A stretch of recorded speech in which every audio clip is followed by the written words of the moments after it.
every day you're going to see a new poll leading up to the election, and you're literally trying to predict the voting patterns of an entire electorate with a very small sample, usually 400, 500 people. Then, let's say, okay, well now we really care about young voters. So of those 500 people, let's say we only had 25 young voters. Now we're going to try to extrapolate to the entire universe of young voters, or African American voters, or self-identified Republicans.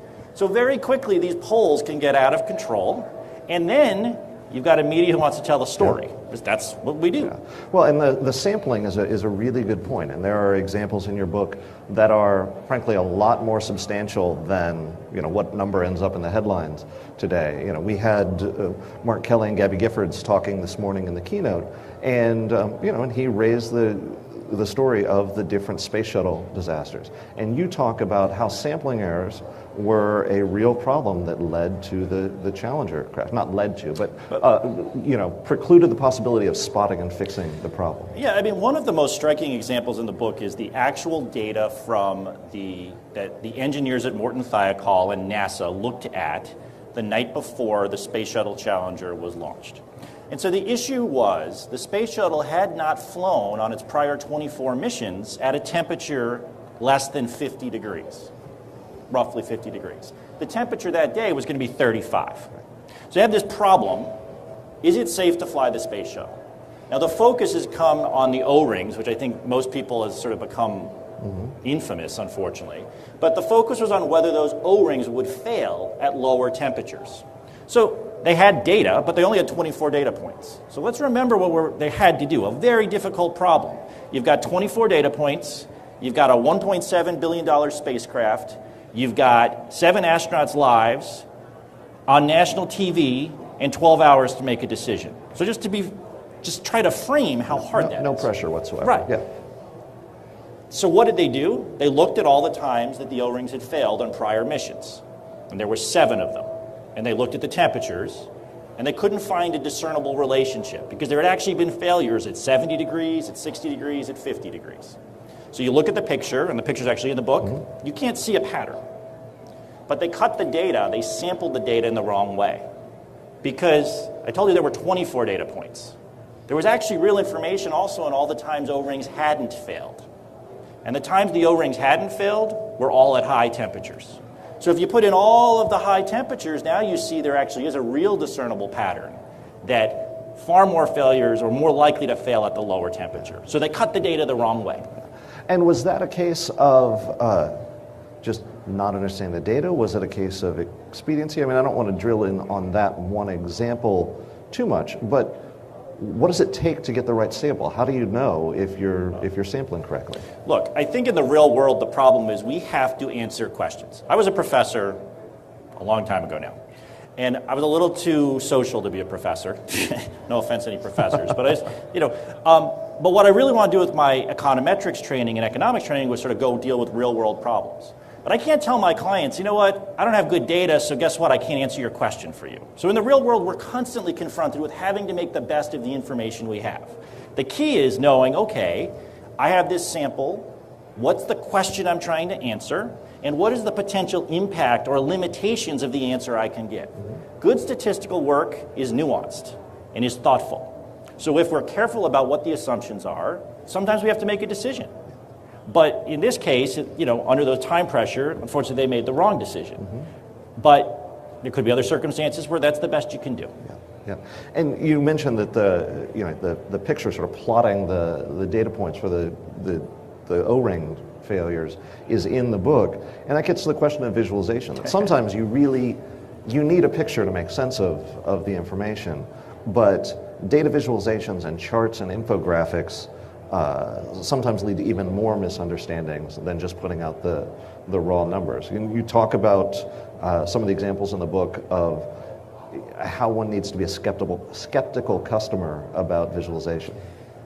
Yeah, so I think one of the other realities of data is some of us think in pure numbers, some of us think visually, some of us learn other ways. So there's always a different way you can sort of demonstrate statistics, numbers. We talk about the fact that graphs can be an incredibly powerful synthesis of statistics, but they can also be incredibly misleading. There's one section in the book where we show two graphs, exact same data. And we show the picture. If you were someone who was a proponent of global warming, thought that it existed, you would graph the data in a way to show a precipitous increase in temperature over a 100-year period. If you were someone who were a skeptic of global warming, you could take the same data and break it into 10-year periods and say over each of these 10-year periods, temperatures have gone down. Same data, exact same data, two different visualizations, two different conclusions. So understanding as a consumer, what do? Look at the graph. Look at the axes. Look to see what the data is represented as. Again, I have an example in the book where we take the same data on an exercise study. And the exercise study is how many hours you work out a week, what does that do to your life expectancy? And basically what happens is, you could imagine, if you looked at the data, if you started exercising, it would start to improve your life expectancy. But once you get over 60, 70 hours a week of exercise, kind of starts to decline. We graph that data 6 different ways, which I could tell you any story you want. Based on how I cut the axis, I can make it look like you should just exercise thousands of hours. Based on how I group the data, I can make it look like exercise is bad for you.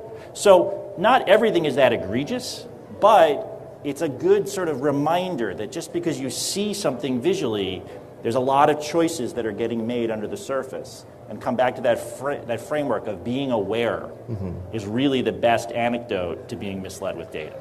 Well, and there are other examples that we can come back to here in a minute, but I want to take this to the government space, that both, putting out open data and performance-based management, the dashboards for everything, have both become very big things in this administration, and not that they weren't around before that. Is that a good thing? Do you think that government's doing it well, or are we putting more data out there without the proper context and sort of encouraging bad decision making by saying, here's the raw data set, or look at this chart on a dashboard that may have been structured incorrectly? Look, you might not believe this, but I'm actually quite optimistic about this notion of statistical literacy, that I actually think people can be taught and really learn. Generally, my attitude is I think more data is better than less. I think having more information in people's hands, having them able to understand and utilize it is a good thing on net. But with that comes great responsibility. And so the real key is, if you're going to have open data, do people understand, for example, when I work on a data case or something usually I'd say most of the time is not on the sophisticated statistics, it's on cleaning the data. Making it make sense. Why is the name of this customer different? Or why are these prices for this chocolate candy bar $102? Right? So there's just certain things in data, that's a big part of it. So first that, and then when we look, we always are trying to comprehend or simplify things, but making sure we haven't oversimplified it. And I come back to, if you are aware of these things, then it's going to be really valuable. If you blindly accept data, the same as if you blindly accept a news story, or if I blindly accept what my 13-year-old son tells me about did he do his homework, it's the same kind of thing. So I think it's just an issue of awareness and thoughtfulness, but on net, I do think it's a positive. Okay. And are there things that can be done at the organizational level to help with that? We'll come back to the individual, how do we make ourselves smarter on this? But if I am, at the data.gov team, or I'm pick an agency, what can be done to help make sure that the data is being presented in a way that informs rather than misinforms? Well, first of all, I think understanding, trying to preserve an objective view of data, right? When you turn into an advocate, you can often mislead the way you look at the data. So as a starting point, making sure that if there's some part of that data that is critically driving your results, you're being upfront about what it is. I do an example in the book about a court case where there was a $1.15 billion jury verdict, and there was one data point, the District of Columbia, that if you excluded it, the damage number went from 1.15 billion to 0. Okay? If you have something like that driving your results, you need to be reporting that to people so they know. So the one thing I say is, it's not about finding the answer you want, it's about giving the right portrait so that people can understand. I often get the question, well, what's the number? Like, rarely is it the number. Usually it's, I've looked at it a number of ways and I'm in this range, and the data is consistent with this. And that just takes a little bit more nuance, but that's the way I think about all data, and I think that's the best thing anyone in any agency can do, is allow the patience and the perspective that we can get to an answer, but we understand the limitations.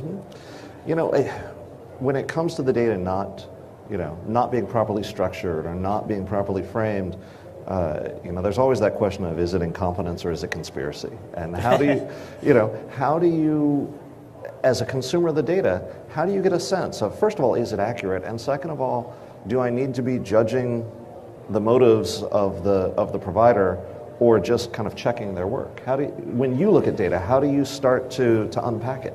Look, it's easy to fall back on motives because people like to ascribe blame. Right? But I think as a practical matter, as a scientist, the way I think about it is, I have a puzzle in front of me. It doesn't matter what the motive is. What I need to do, and it doesn't matter if the motive is positive or negative, if it's the most credentialed person in the universe or the least credentialed person. I'm trying to judge that objectively from a perspective of, here's the information, what does it tell me? So I come back to the best way you can in an organization as a scientist is say, let me frame the question, let me think about the basic things that could be driving these results. To me, that's the point. I mean, motive is a bit of a distraction, right? Because you can very easily say, unless you just want to simply absorb and say, okay, well, I'm just going to believe this. Well, don't fall for it, right? It's a lot easier to say, I've objectively looked at it, this is what I've found. And again, I'm not saying everybody should be running derivatives in the back room and whipping out your computer. That's good to hear. Right? I don't mean that. I just mean so many of these things are actually far more transparent than you could ever believe. Right. I want to go to the audience. We've got a full crowd here. Make sure that we leave time for those questions. Are there folks out here that have questions for John? Yes, ma'am. Front row and then second row.